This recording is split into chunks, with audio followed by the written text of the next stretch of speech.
let's move to price ceiling. Price ceiling is also the opposite of what it should be. Like I say, the size of opposite of everything.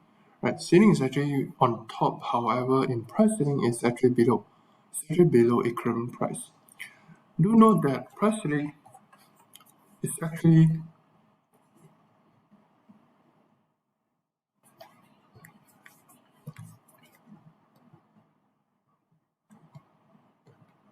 used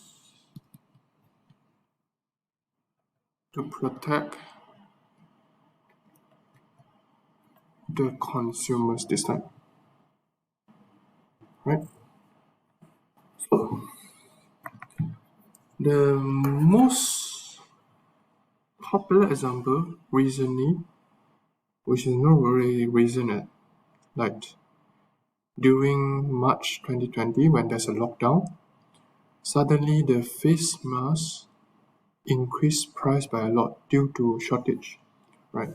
What the government do is when the government felt that the goods or services is a necessity for the consumers, that's why it's used to protect consumers, they will start to impose a maximum price.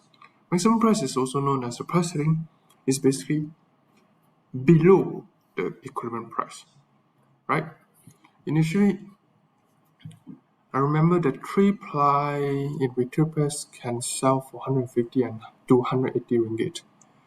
But due to its suddenly become necessity to everyone in the world, the government started to regulate the surgical mask for 3-ply and 2-ply and 1-ply and so on, right? They started to reduce the price or set a regulation to decrease the price to 100 instead of 150. What this means is now it became cheaper,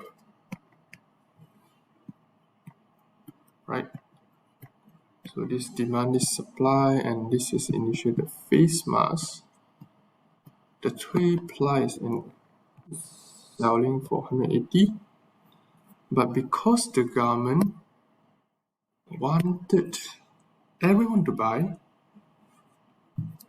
so they decided to put a price ceiling at 100. So this is considered price maximum or price ceiling, right? And this is the more proper diagram. I use housing rent market, for example, in here. You will notice that once we have a price ceiling, the price ceiling touching the demand curve is known as the QD. Price ceiling touching the supply curve is known as QS. Now QD is greater than QS, and it will lead to shortages. This is also the direct effect, right? You must also draw this in your manual. I will check later. I give you a few seconds. Obviously, I am now going to use back the housing rent market because it's more interesting compared to the face mask. So when there is a cheaper price, cheaper than equivalent price, suddenly everyone want to buy that stuff, right? For example, housing rent market in near Sunway. Just imagine, initially our equivalent price, actually not initially, it's actually the real price near Sunway for students per room is 1,000 ringgit per month for just one room. Then the government noticed that, the government felt that some students are poor. Yeah, right. So the government felt like they need to bring down the price. So what they do? They reduce the price and impose a price setting to 300 ringgit per month. Suddenly, every students that live farther away, they want to move nearer to Sunway because it's now cheaper. However, as a condo owner, as a supplier, do you think How many of you think that we actually want to supply more units for rent? Type in 1 if it's you, and type in 2 if it's not you. I will check the comments later. And you're right. We don't want to supply the units because chances are the students might throw a party, it will be throwing some tissue, toilet paper on the mirror and ruin all the furnitures, and the rent cannot cover the maintenance cost, and the damage is so huge. So my else, I don't want to rent it, right? So the quantity supply reduced by a lot, actually, and the quantity demanded increased by a lot. This lead to the surpluses, right? Because it's no longer so profitable, actually, not only for housing rent market, but for others as well. So it will lead to some surpluses.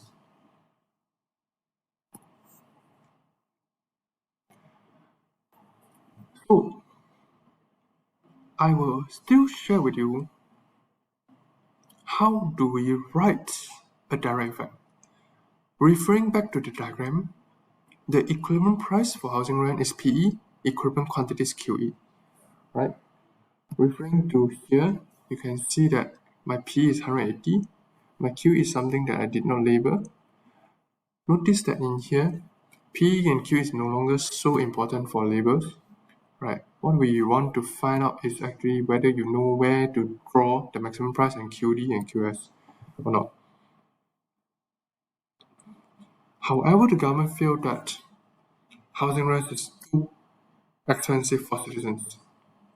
So the government imposed a maximum price, right?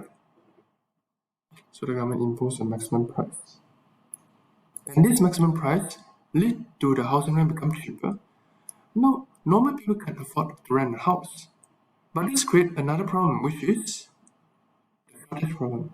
This means that quantity to consumer, quantity demanded, I just changed it to another way, quantity that the consumers want to demand is more than what the firms want to supply. Hence, shortage. More importantly is the indirect effects, right? One of the indirect effects you can see is because of the shortage, there will be long queue, right? How many of you actually been through a government clinic? You go to a government clinic before, right?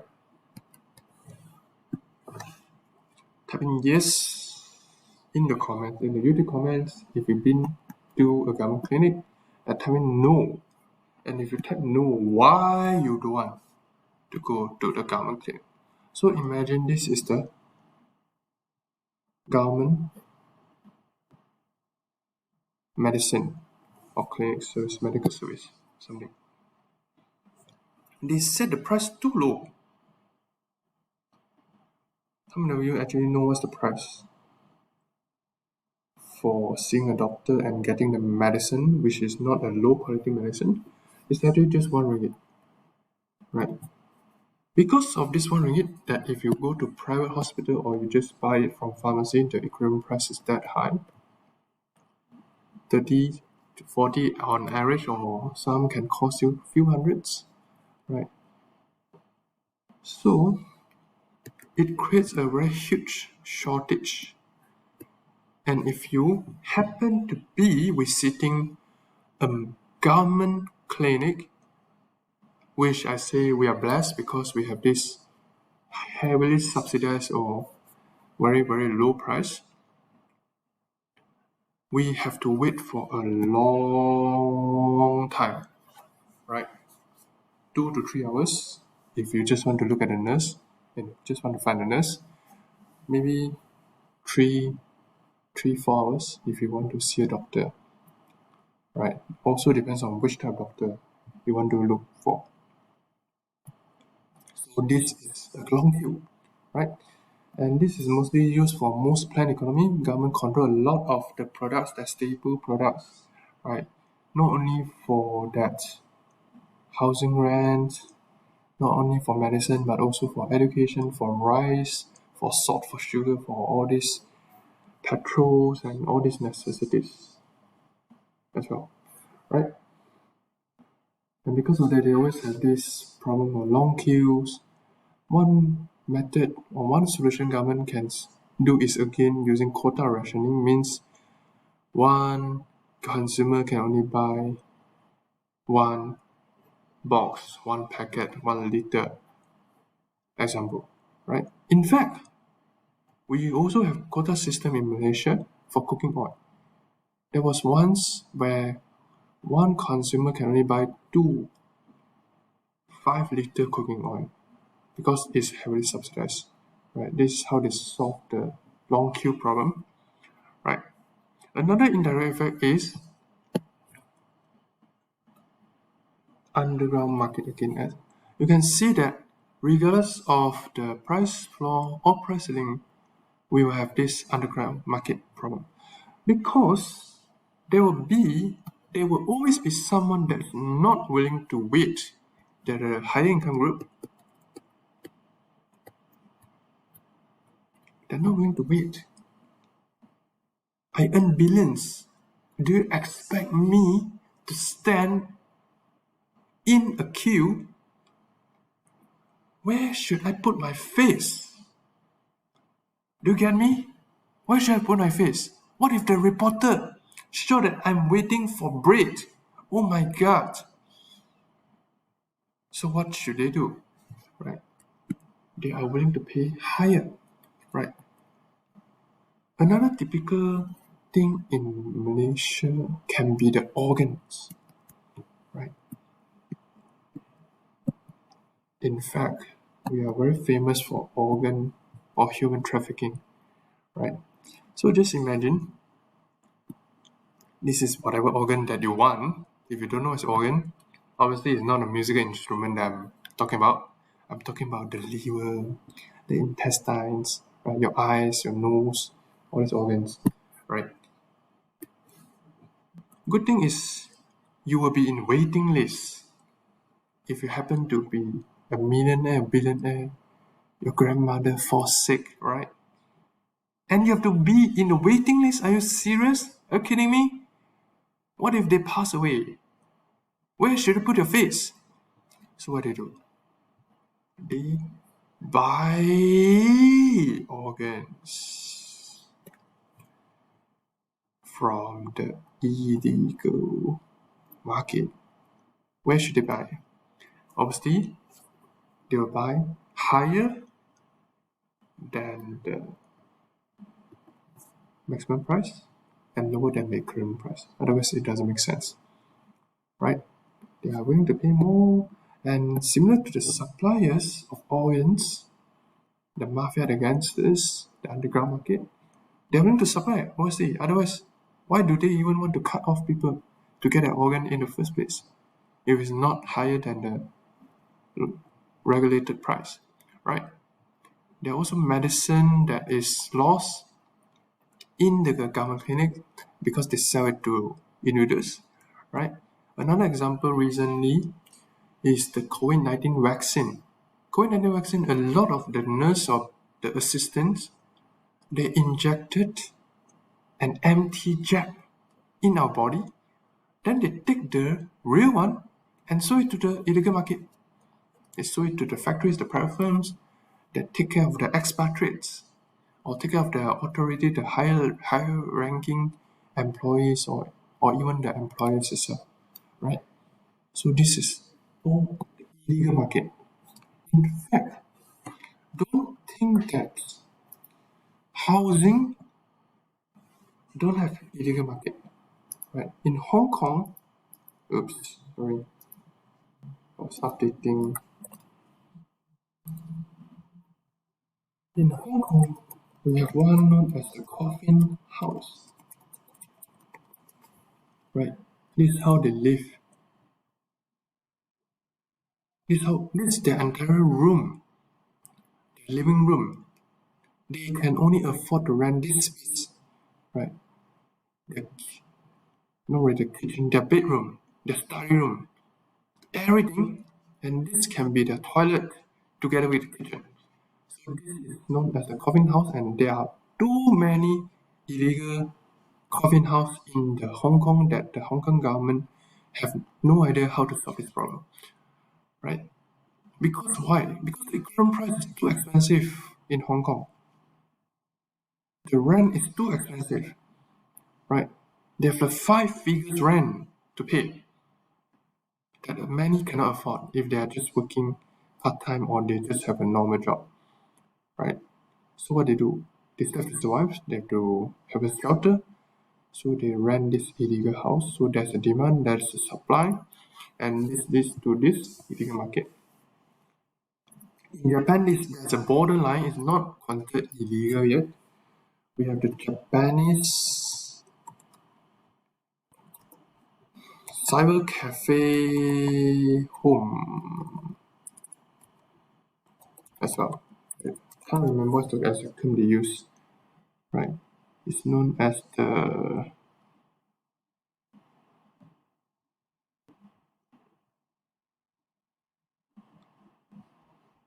yeah. They find sleep and shelter in cyber cafes because in Japan, the cyber cafe has this 24-hour room that you can use. There's a computer inside. Then most of them they cannot afford to live in normal housing anymore. So what they do? They just stay inside, right? They just stay inside cyber cafe, right? Hmm.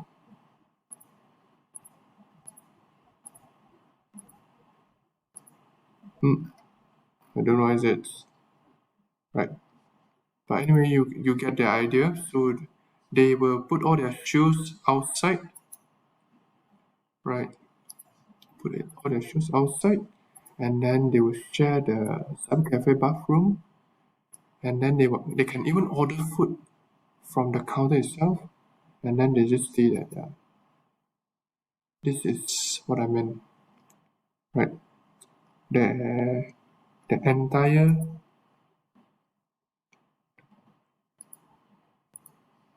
room is this cubicle where some people stay overnight just to play games, but now it became their bedroom, right?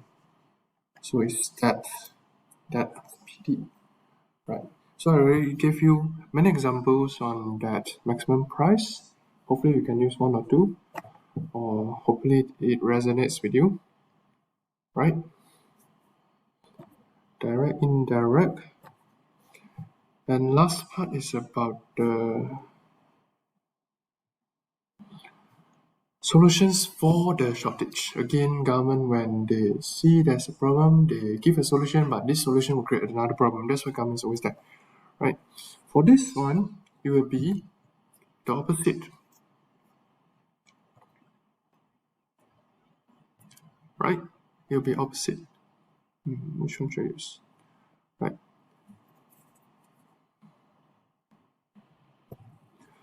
They can either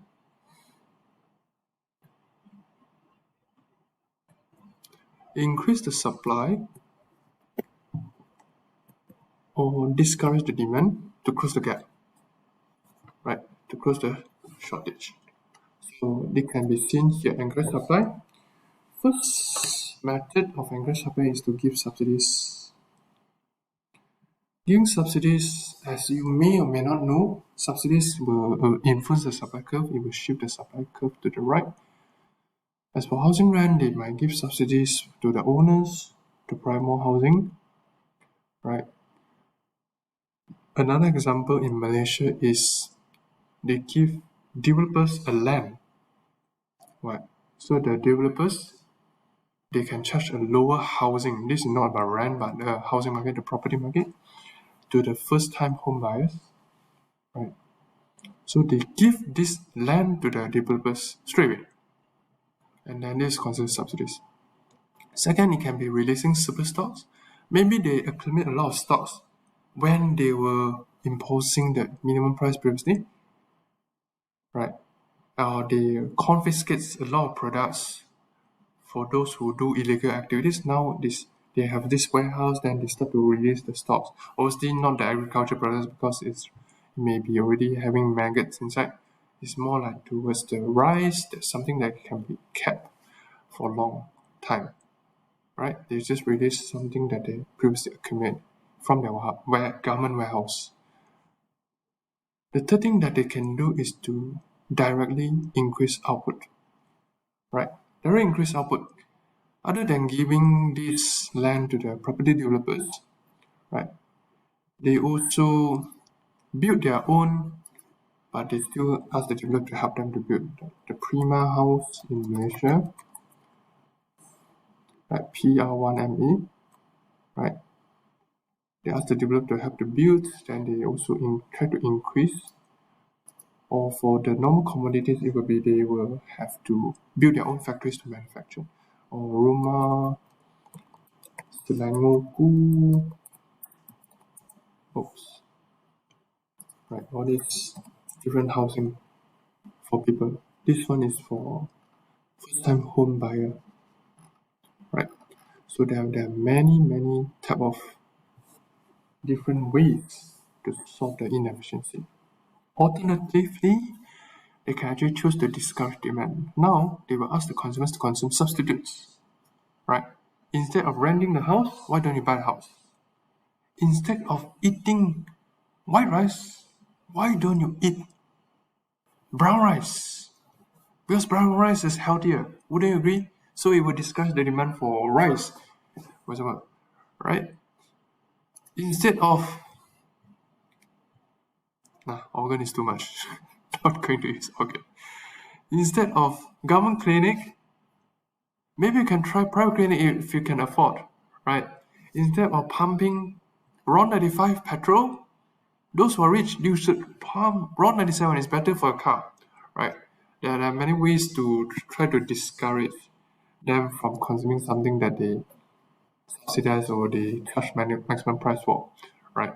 Just ask them to consume the substitutes, right? If you have any question, remember to type in YouTube comment. I would be more willing to answer. And in fact, you know what? I will want to check the comments later. I will see who never participate. Then you know. Alright? Other intentions of maximum price are like they just sometimes it's not about they want to protect the consumers, they just want to maintain the affordability. Also still for the consumers, right? They don't like the price to be too expensive that when there's a monopoly controlling the price of water, electricity, then everyone can afford, right? Not only foods but goods and services.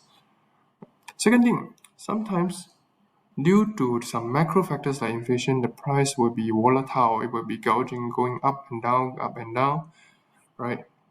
So they might want to prevent price gouging during shortages and also slow down inflation. This will be covered in macroeconomics. The main thing is, the main concept, or to sum up, regardless of maximum price or minimum price, it will still lead to inefficiency. The problems are, regardless of how the government want to do this, it is still not efficient in the end. In fact, Milton Friedman, which is the Nobel Prize economics winner, this is Milton Friedman.